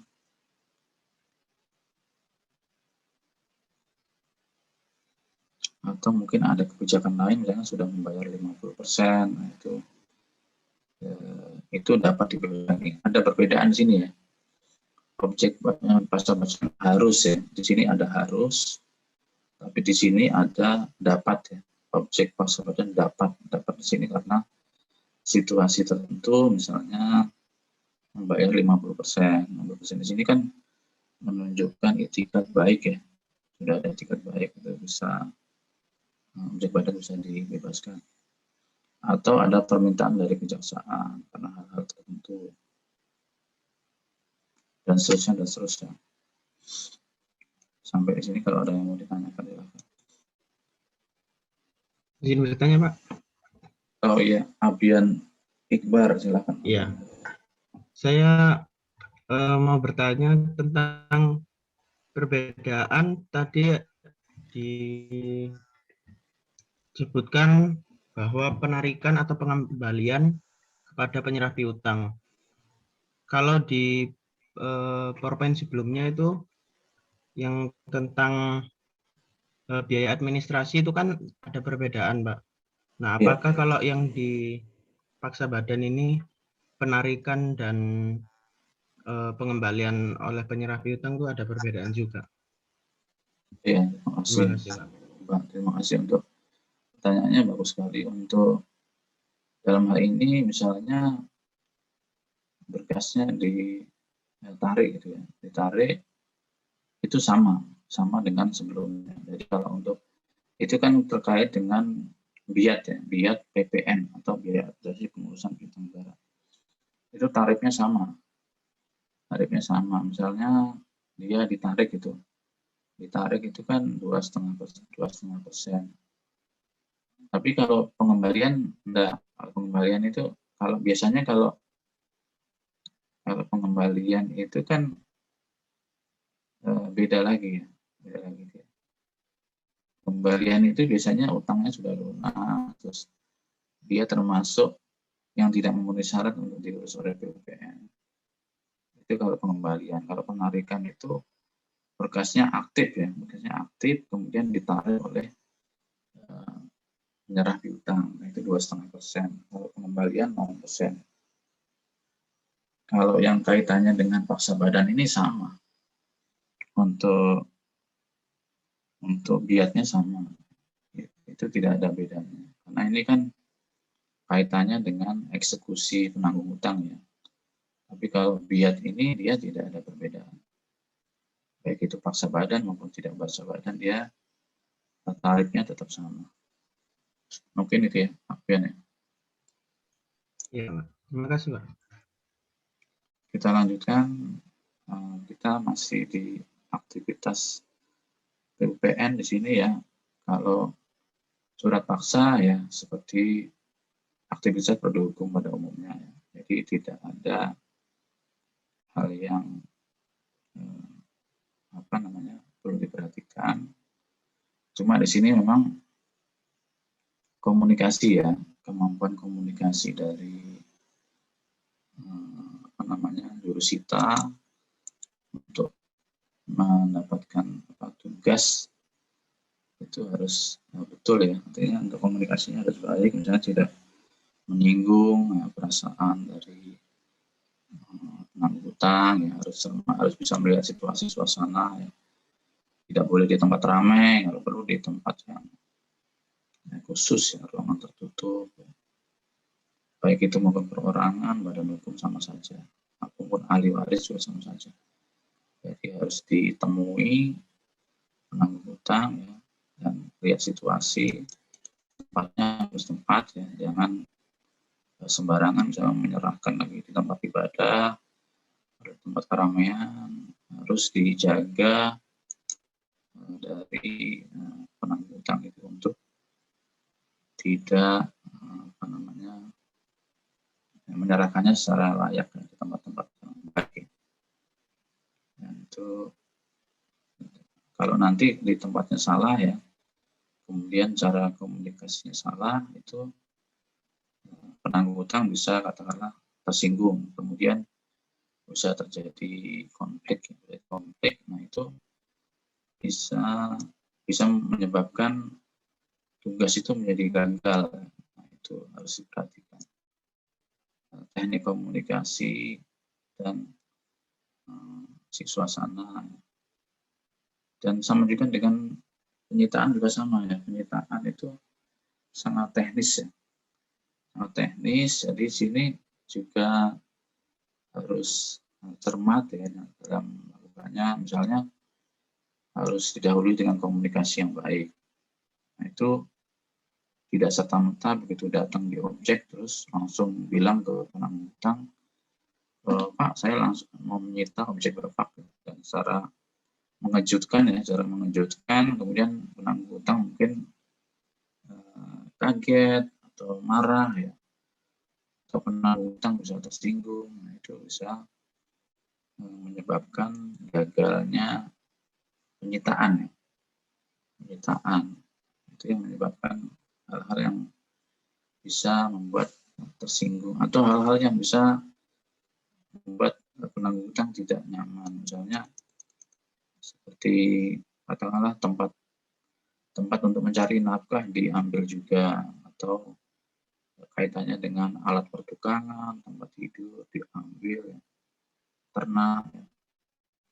Meskipun itu secara perundang-undangan dibolehkan, tapi itu bisa menimbulkan hal-hal yang tidak diinginkan. Mungkin penanggung hutang bisa tersinggung ya, atau marah atau tidak nyaman. Itu bisa jurusita bisa gagal di situ ya. Jadi harus benar-benar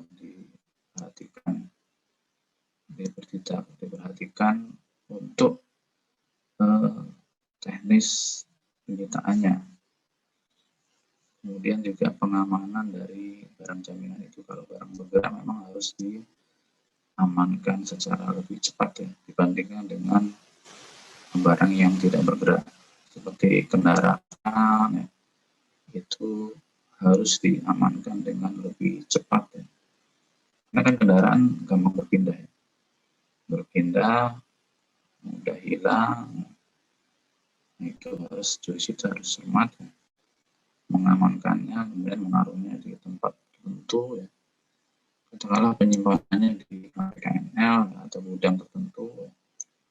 Nah, itu penting.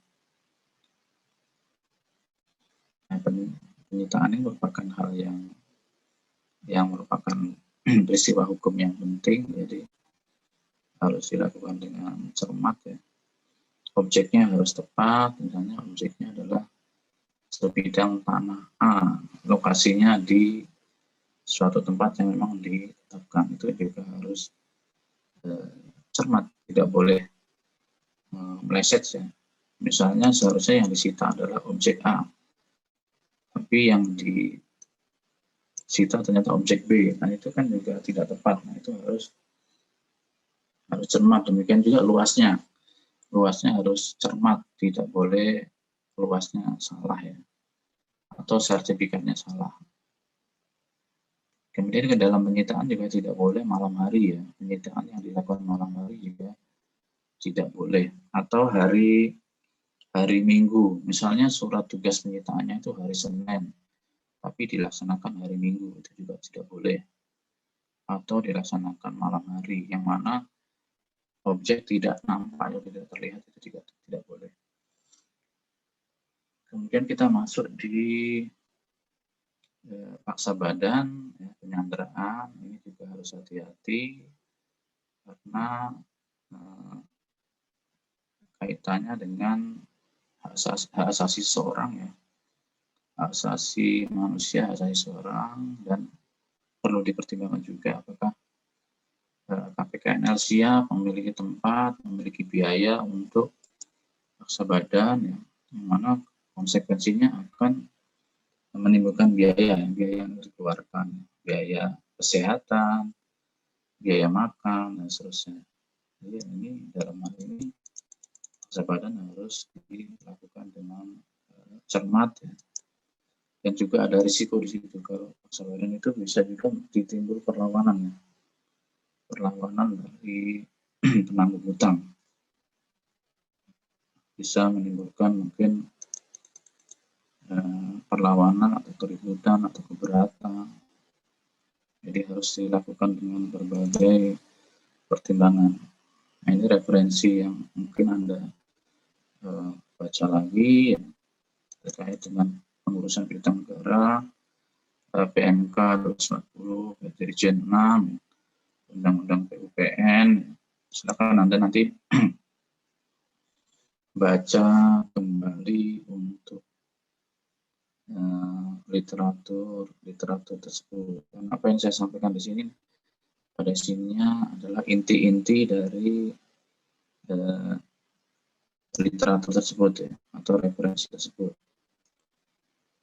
Barangkali ada yang mau ditanyakan, silakan. Izin bertanya, Pak.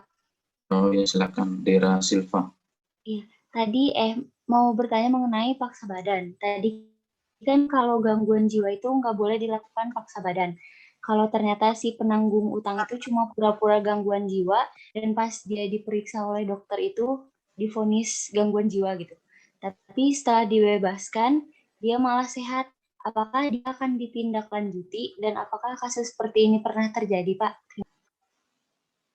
Baik, terima kasih.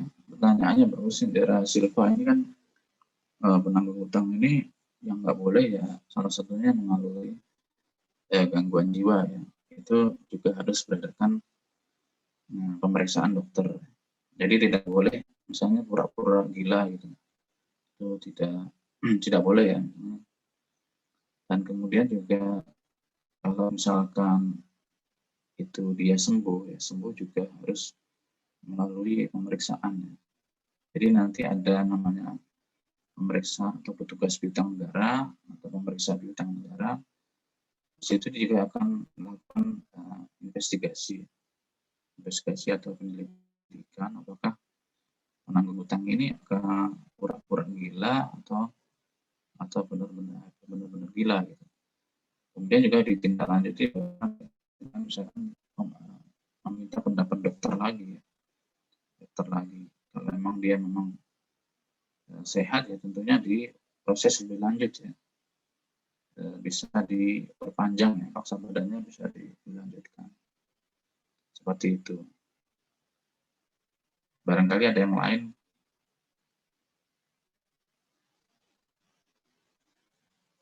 Baik, kalau tidak ada yang lain ya, jadi mungkin videonya bisa dinyalakan ya. Dan sebenarnya ya, untuk pengelolaan piutang negara ini secara teori ya memang kita belajar teori tidak mudah ya, belajar teori banyak ketentuan, banyak peraturan ya. Tapi sebenarnya kalau untuk prakteknya itu sebenarnya lebih mudah. Jadi misalnya Anda ingin mengetahui penyitaan, silakan videonya ya dinyalakan.